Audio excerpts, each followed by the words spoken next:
Assalamualaikum warahmatullahi wabarakatuh. Alhamdulillahirabbil alamin. Wa bihi nasta'inu ala umuri dunya waddin, wassalatu wassalamu ala sayyidil mursalin wa ala alihi washabihi ajma'in.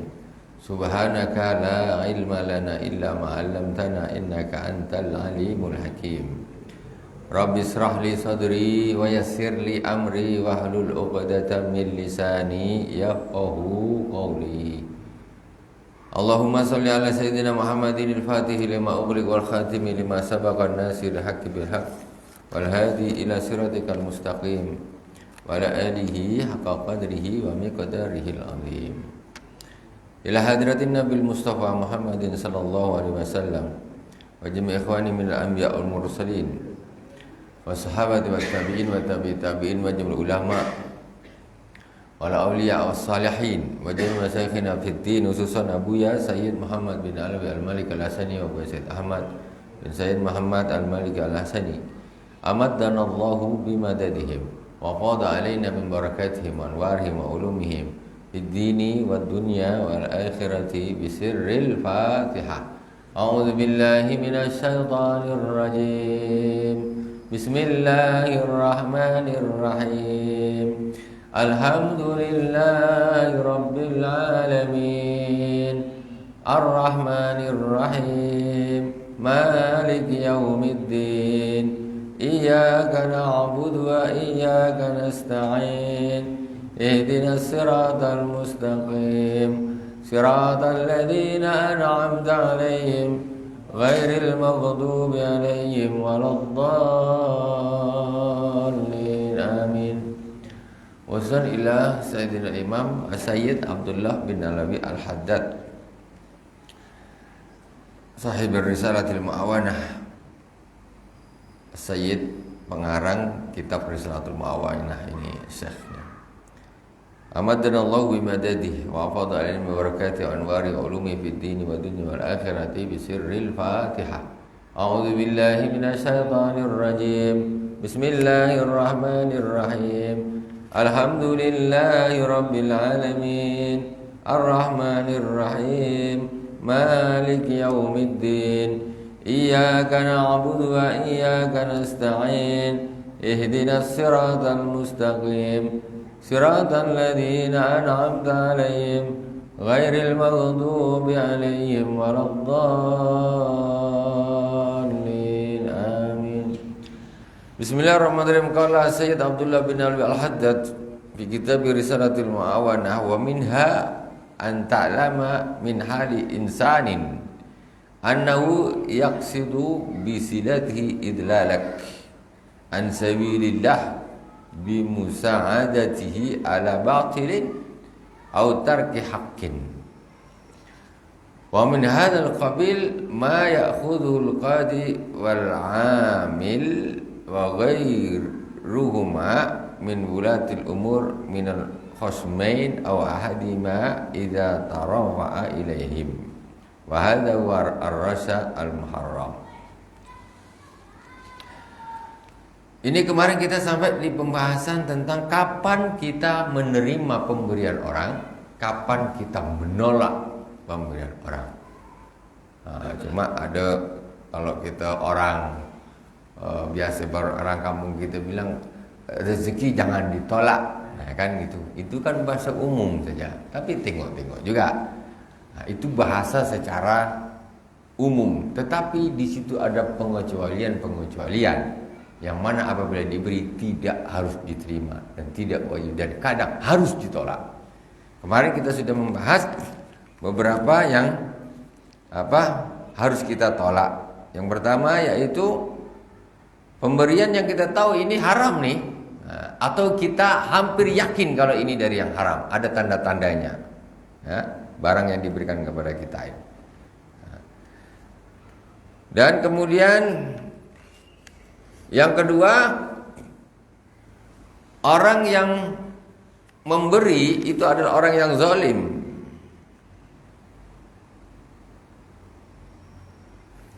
Orang yang zalim nak beri ke kita sesuatu. Maksudnya apa? Ini kalau aku terima, nanti aku jadi tak bisa tegas lagi sama dia. Hati manusia itu ada semacam perasaan balas budi, tak enak kalau orang lain sudah baik dengan kita. Nah itu perasaan naluri. Ketika ada orang zalim ngasih kita, ambil nih duit, untuk belanja apa sana. Ini padahal kita biasa tegas sama dia. Ini kalau aku terima, maka aku nanti susah nak tegas sama dia lagi. Jadi lembek. Ada dia bikin kesalahan, terserah engkau lah. Mulai terserah engkau lah. Ini masalah. Itu termasuk yang seharusnya kita tolak. Dan kemudian satu lagi ini, wa minha an ta'lama min hal insanin annahu yaqsidu bi silatihi idlalaka an sabilillah bi musa'adati ala batilin au tarki haqqin. Jadi seorang apabila memberi kepada kita, kita harus menolaknya apabila kita tahu. Kalau engkau tahu bahwa orang yang memberi kepadamu ini dia punya maksud untuk menyesatkanmu dari jalan Allah Subhanahu wa taala dengan menolongnya. Ala batilin au tarki haqqin, dengan menolongnya melakukan kebatilan ataupun meninggalkan kewajiban. Umpamanya nih, ada orang dia tukang jaga satu tempat. Pokoknya siapapun tidak boleh masuk ya. Pokoknya tidak boleh masuk. Ada siap. Enggak, tiba-tiba ada orang datang. Entah apa pasal dia butuh apa, dia tidak masuk. Ini kemudian bilang, orang ini kan ngasih duit dia. Inilah untuk jajan anak engkau lah. Untuk jajan anak engkau, kasih 200.000. Ini maksudnya orang ini memberi kamu agar kamu membantu dia di dalam melakukan kebatilan. Dia masuk, ini sebetulnya bukan haknya untuk masuk, tetapi dia ngasih kepada kamu supaya nanti engkau menolong dia melakukan kebatilan. Mestinya kan kalau tadi kasih dia tak boleh masuk nih. Berhubung dah dikasih 200.000 katanya, ya tak apa-apa tapi sebentar aja. Nah kan, gitu jadinya. Gak apa-apa Pak, tapi sebentar aja. Berapa? 10 menit. Iyalah, tak apa. Ini haram. Itu harus ditolak pemberian itu. Jangan. Tidak bisa. Kenapa? Wa hadza min hadzal qabil ma ya'khudhul qadi wal amil wa ghairihima min wulatil umur min al-khasmain aw ahadihima. Ini juga termasuk contohnya, yaitu orang yang mengambil ma ya'khudhul qadi, hakim ya, ataupun pekerja ataupun siapa saja yang bekerja umpamanya min wulatil umur, dari pemerintahan ya, dia ngambil antara ada dua orang yang berselisih ya, kemudian orang salah satunya ngasih dia duit, itu jangan diterima, nggak boleh. Itu namanya nyogok. Mesti nanti dia tidak akan bisa adil nanti itu. Apakah dia merupakan hakim atau siapa, atau dia pejabat siapa. Ini ada orang rebutan tender nih, mestinya ada ini adil nih. Tapi ketika yang satu nih ngasih amplop sekian, ini dia jadi ini haram.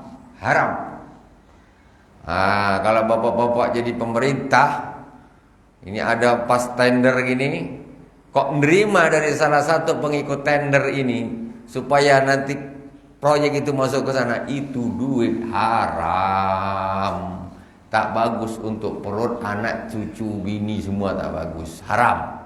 Tapi kan macam biasa hal seperti ini, ya kan? Siapa yang ngasih duit banyak, akan dimuluskan untuk diberikan ke sana.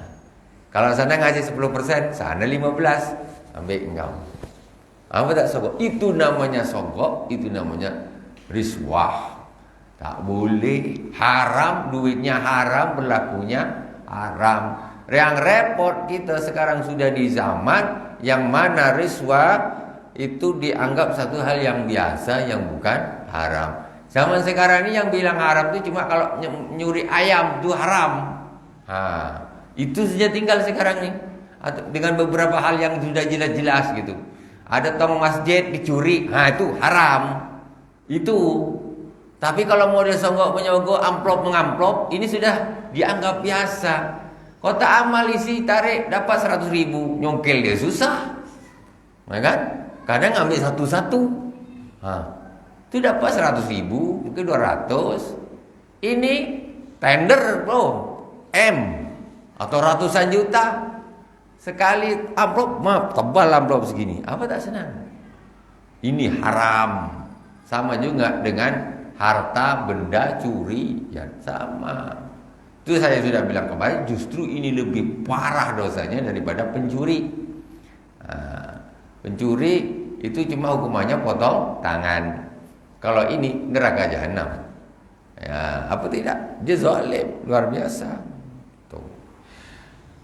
Jadi siapa saja, apakah yang sebagai qadhi, sebagai hakim, sebagai pemerintah, ya, itu jangan sampai mengambil pemberian dari salah satu pihak yang dengan mengambil itu berarti menolong dia untuk melakukan kebatilan, ya, atau meninggalkan haknya orang jadi diambil dia, gitu.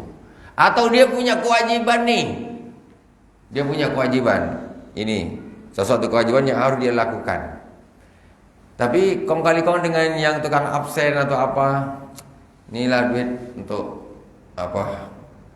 Bini kau beli bedak atau entah apa, tak tahu, beli rokok lah, apa ngopi lah kata dia. Ya. Tapi besok dia meninggalkan kewajiban nih, entah tak masuk entah apa, tapi sini bikin mulus-mulus saja. Itu sogok, itu dosa, itu haram. Itu namanya sogok. Macam biasa dikasih duit merah, biru, apa tak halal. Ini masalah. Itu kayak gitu kan sudah biasa. Jadi orang tersebut meninggalkan kewajiban, kita bantu dia karena dia memberi kita sesuatu, uang, gitu. Kalau gitu jangan. Ini kebatilan, aku tak mau bantu. Kau ngasih duit, aku tetap tak mau tuh. 100.000 tak mau, 1 juta. Pikir ini salah. Nah, itu seperti itu. Tengok macam mana para aulia, orang-orang soleh memperhatikan apa yang akan masuk di dalam perutnya. Bukan cuma kalau duit ambil, duit ambil. Dunia sementara. Sekarang kata orang nyari duit haram aja susah. Itu setan itu. Kata dia, duit haram aja susah, lagi yang halal kata dia. Itu setan loh. Nah, itu untuk menghalalkan perkara biar orang memaklumi orang makan haram. Wahada huwa ar-rasha al-muharram. Ini adalah sogoan yang diharamkan. Apa kalau kita bilang, kalau orang Malaysia bilang rasuah, kalau kita bilang apa? Uang sogoan itu bahasa yang agak keren sikit lah. Uang sogok lah ya tak? Suap. Suap, sogok, suap. Ini adalah suap yang diharamkan. Aduh, kawat. Jadi kadang-kadang begitulah. Nak jadi orang kaya nih, kalau betul-betul nak ikut syariat memang susah. Susah. Tapi kalau halal haram hembat saja. Cepat jadi orang kaya, Pak. Cepat. Ayo kita nak tanding kaya kita. Nak tanding kaya kita tuh. Halal haram hembat. Iya, cepat kaya tuh. Tak mau tahu sudah. Sama Allah dicepatkan sendiri, apa namanya, istidraj. Ambil. Kita nak kena hati-hati di dunia, jalan yang lurus. Beda dengan orang-orang ahli dunia yang memang hidup di dunia fokusnya hanya duit. Itu. Pokoknya jadi orang kaya, mati dah, bahagia dia. Itu tujuannya. Kita kan orang beriman, tahu setelah mati ada hidup lagi, tentu lain lah. Kalau mereka nak halal haram buat mereka, kita jangan. Kita orang beriman. Itu. Makanya surganya orang kafir kan di dunia ini. Kita nak ini tak boleh. Nak gini, oh ini haram, ini subhat. Kena hati-hatilah, agak jaga diri. Tak lama dunia ini. Perantara apa? Ngantarkan amplop dia gitu.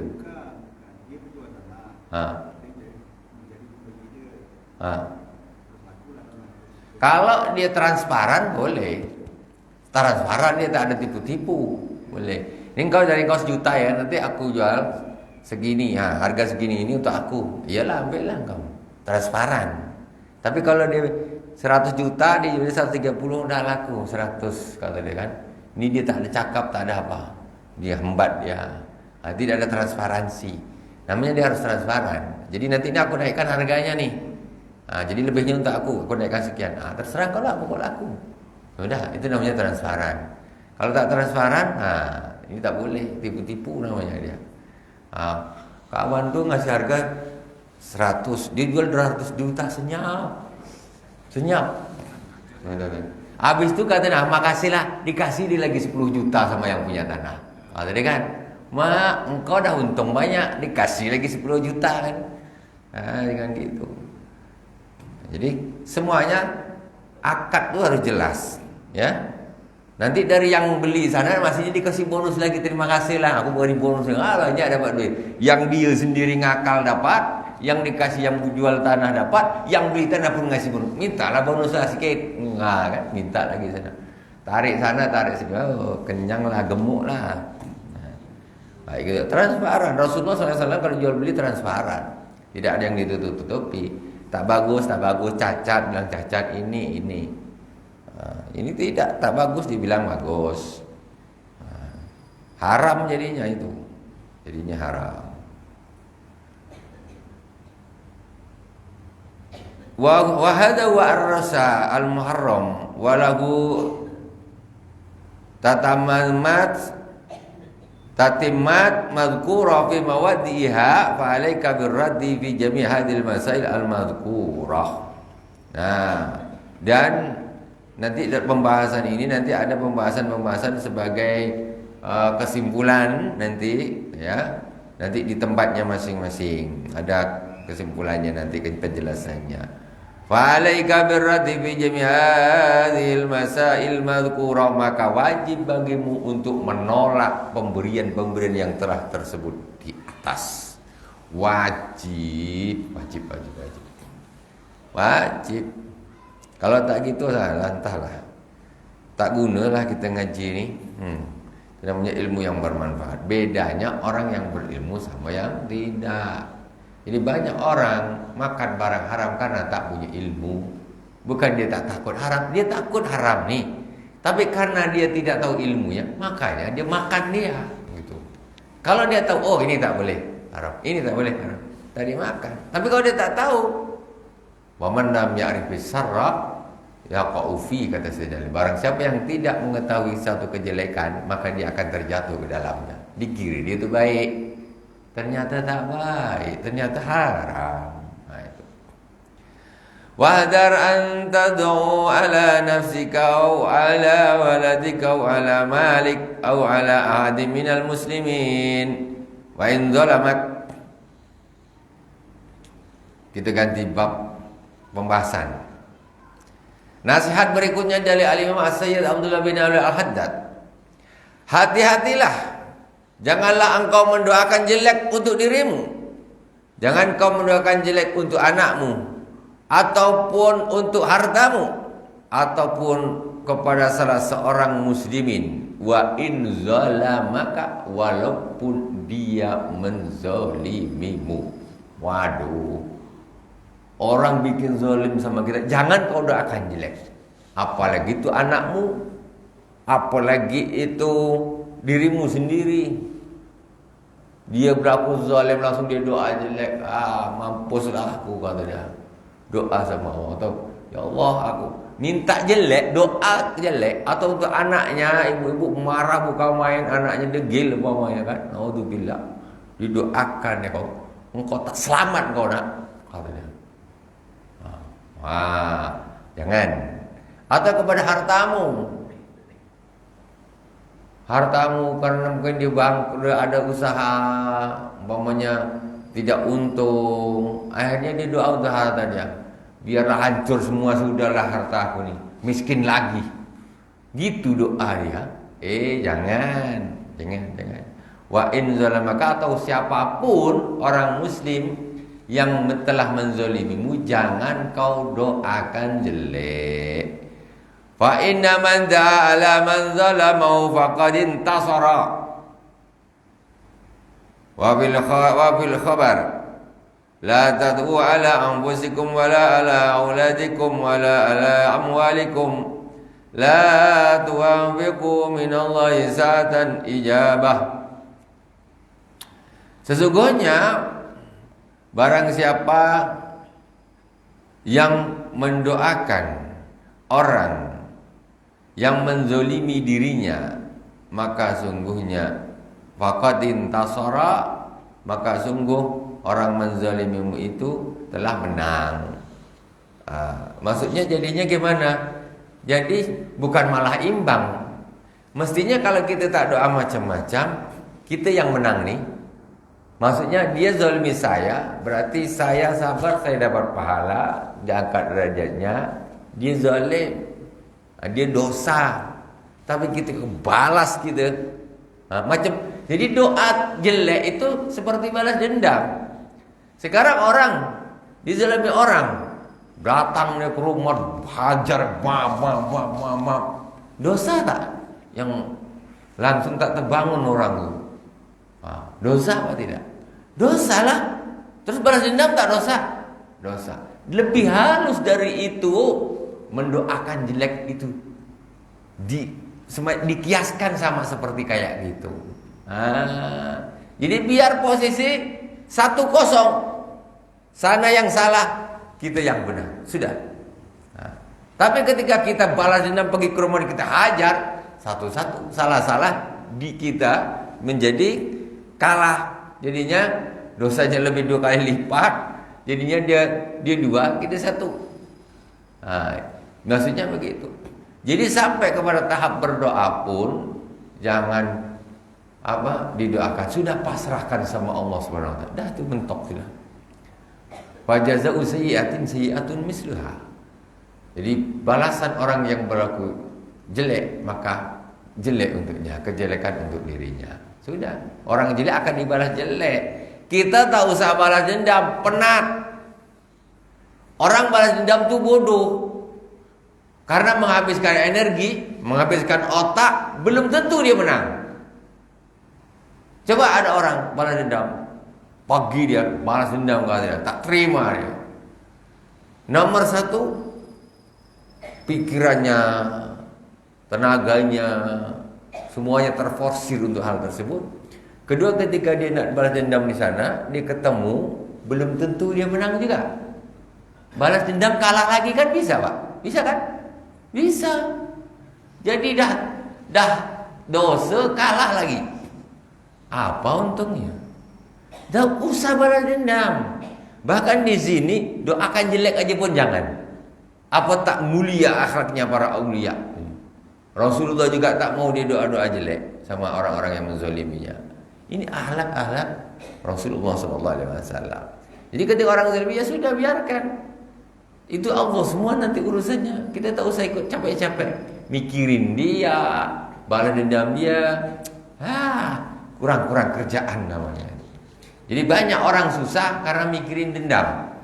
Dizalimi orang sakit, kok bodoh kali, enggak usah dipikirin orang kayak gitu.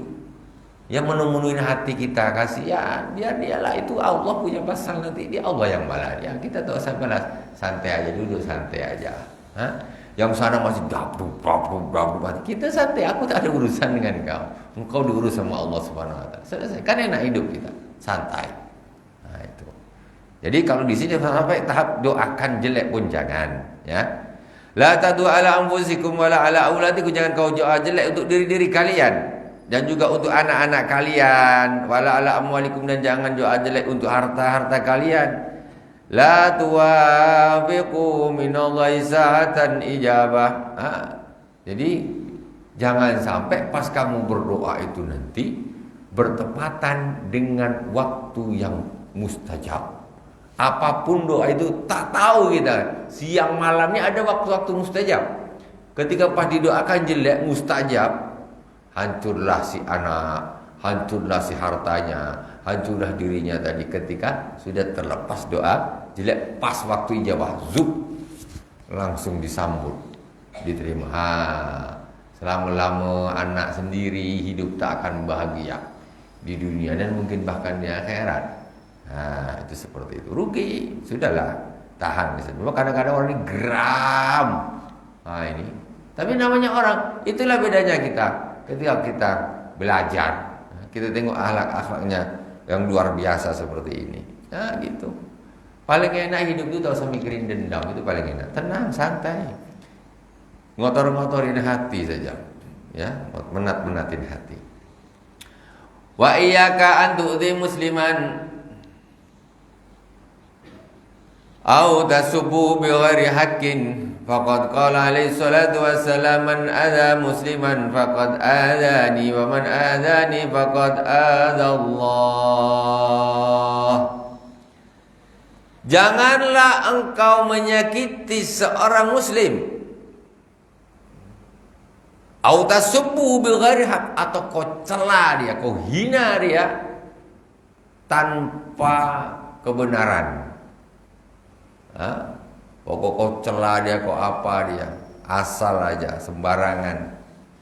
Ya, kau sakiti orang muslim.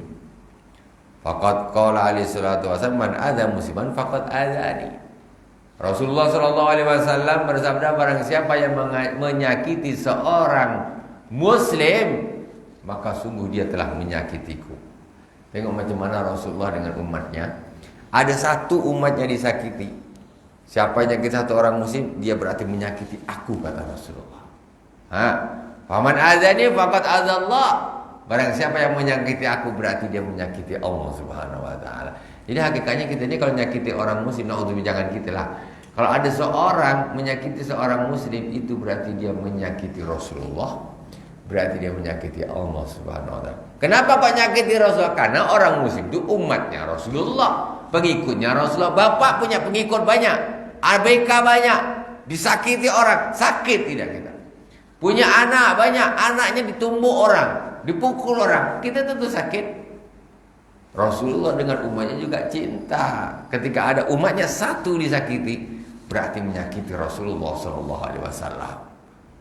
Ketika Rasulullah disakiti, berarti menyakiti Allah Subhanahu wa taala. Selesailah. Berarti orang yang menyakiti seorang muslim hidupnya tidak akan bahagia. Kesimpulannya gitu. Bahagia macam mana? Rasulullah disakiti. Bahagia macam mana? Allah kok disakiti? Ya tidak bahagia. Rugi luar biasa itu. Makanya kalau tak bisa berbuat baik kepada orang lain, jangan berbuat jahat. Kalau tidak bisa membahagiakan orang lain, jangan menyakiti. Itu mentoknya netral saja. Netral. Kurang kerjaan orang kok disakitin. Kalau bisa, kalau dia berbuat baik, bantu dia, malah disakitin. Rugi luar biasa orang seperti ini. Wa qala alaihi salatu wasallam sibabul muslim, sibabul mu'min fusuqun wa qitalu kufrun. Rasulullah sallallahu alaihi wasallam bersabda, mencaci seorang mukmin itu kefasikan. Fasik. Jangan caci orang mukmin. Latah. Sekarang kita ini di zaman latah, medsos dan lain sebagainya. Ketika ada orang ini nyaci ini ngikut semua, tahu aja tidak. Yang dilakukan orang itu pun tak tahu persis, dia ikut pula nyaci-nyaci, ikut pula benci-benci. Kau tinggal di mana? Yang kau caci itu tinggal di mana? Kapan kau ketemu dia? Kapan kau dengar? Kapan kau lihat dia? Ngapa orang lain nyaci, kau ikut nyaci? Kau tak tahu dia, tak kenal dia. Tak usah orang yang jauh-jauh di mana-mana. Kadang tetangga sebelah kita pun tak tahu apa yang dia bikin. Tidak tahu, apalagi hati orang tidak tahu. Ini nak menghukumi orang jauh-jauh sana ikut-ikut membenci dan menyakiti, mencela, rugi. Wa qitaluhu kufrun, dan memerangi orang mukmin adalah kekafiran. Haram hukumnya memerangi orang mukmin. Haram. Kalau orang mukmin diperangi, kau berarti siapa? Kau berarti siapa? Kalau kau orang mukmin kau diperangi, berarti kamu bukan golongannya. Jangan perangi orang mukmin, kawan. Wa dar antal ana musliman au baghimatan au jamadan au sasan bi ainihi wa in kana kafiran illa in tahaqqaqat annahu mata la kufrin ka fir'aun wa abi ja'al. Hati-hatilah jangan kau melaknat seorang muslim ataupun hewan. Hewan dilaknat ya. Entah hewan apa gitu, entah nakutkan dia, entah apa dilaknat dia. Apalagi orang muslim. Au jamadan atau benda-benda mati, batu dijatuh, tapi batu dijatuh, dilaknat batu, laknatullah kata dia. Batu dilaknatullah kata dia. Jalan tersangkut akar terjatuh, laknatullah kata dia. Tak boleh. Au saksan bi'aini atau melaknat seseorang khusus. Disebutkan siapa ini. Wa in kana kafiran, walaupun orang tersebut orang kafir, tidak boleh dilaknat. Illa in tahaqqaqat anhu mata ala kufrin ka Fir'aun wa Abi Jahal, kecuali kalau sudah diyakini orang tersebut mati dalam keadaan kafir seperti Fir'aun atau Abu Jahal. Fir'aun laknatullah alaih. Boleh. Karena sudah jelas nyata Fir'aun sudah mati, matinya dalam kekafiran. Abu Jahal laknatullah alaih. Itu karena sudah jelas matinya dalam keadaan kafir, dia memusuhi Rasulullah SAW waktu hidupnya. Kalau ada orang kafir nggak tahu kapan matinya gimana, jangan dilaknat. Dia di akhir hayatnya kurang 10 hari masuk Islam. Macam mana kau melaknat orang yang akhir hayatnya ternyata dia menjadi seorang muslim yang taat kepada Allah Subhanahu wa taala? Tengoklah akhlak ini ya Allah, luar biasa. Jaga lisan ya dari melaknat seperti itu. Au alim ta'anna rahmatallahi la tanaluhu bihalin ka iblis. Atau memang dia belum mati, tapi engkau yakin, kau tahu bahwa rahmat Allah tidak akan didapatkan olehnya. Seperti siapa? Iblis, laknatullah alaih. Iblis sudah divonis sama Allah Subhanahu wa taala. Jadi sudah dilaknat sama Allah. Itu tak apa-apa. Walaupun dia belum mati, tapi sudah jelas nanti matinya dia kafir. Sudah jelas dilaknat sama Allah. Itu baru boleh. Waqad warada anna lanata idza kharajat minal abdi tas'udu nahwas samai fatughlaqu dunaha abwabuha summa tatanazzal ila al-ard summa tanzilu ila al-ardi fatughlaqu dunaha abwabuha summa taji'u ilal mal'un fa in wujidat fi masagan wa illa rajat ala qaidiha. Disebutkan di dalam satu riwayat bahwa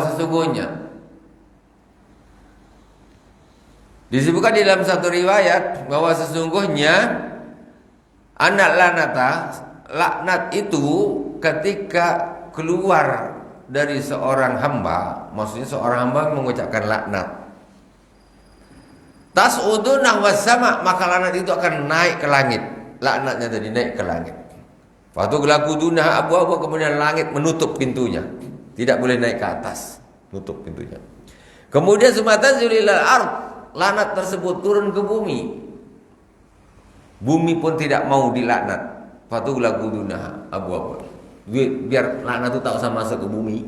Bumi tak mau juga, ditutuplah pintu-pintu di bumi tersebut. Sumataju ilal mal'un, kemudian laknat itu menuju kepada orang yang dilaknat tadi. Siapa tujuannya?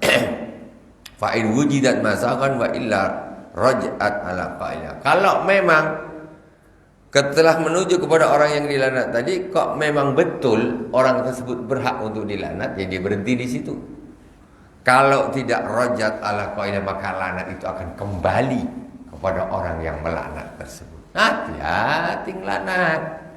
Karena laknat itu akan kembali kepada dirinya sendiri ketika yang dilaknat itu sebetulnya tidak berhak untuk dilaknat.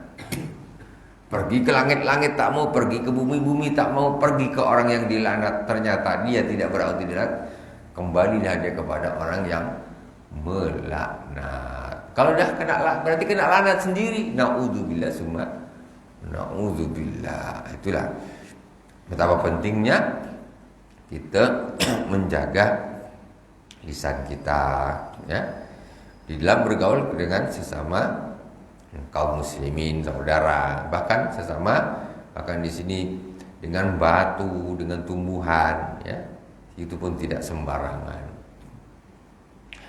Wa alaika bi ta'lifi bainal qulubil mu'minin wa tujibu ba'dahum ila ba'din bi izharil mahasin wa satril qaba'ih.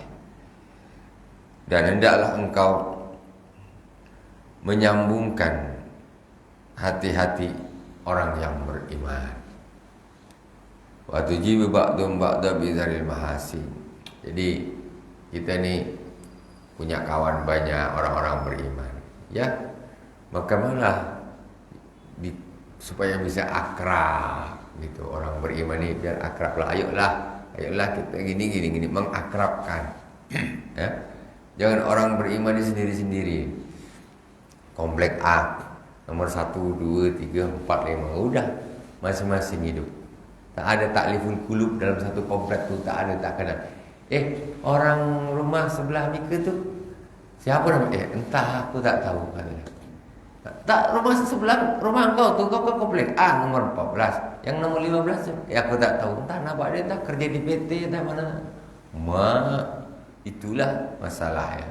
Maksudnya ada takliful qulub, kena bikin yasinan ke, bikin apa ke, silaturahim, itu namanya takliful qulub. Kemudian wa tujibu ba'dhum ila ba'din bi idharil mahasin wa satril qaba'ih. Dan hendaklah antara ba'dhum ila ba'dihim. Dan hendaklah antara satu dengan yang lain itu saling menampakkan kebaikan-kebaikan dan menutupi keburukan.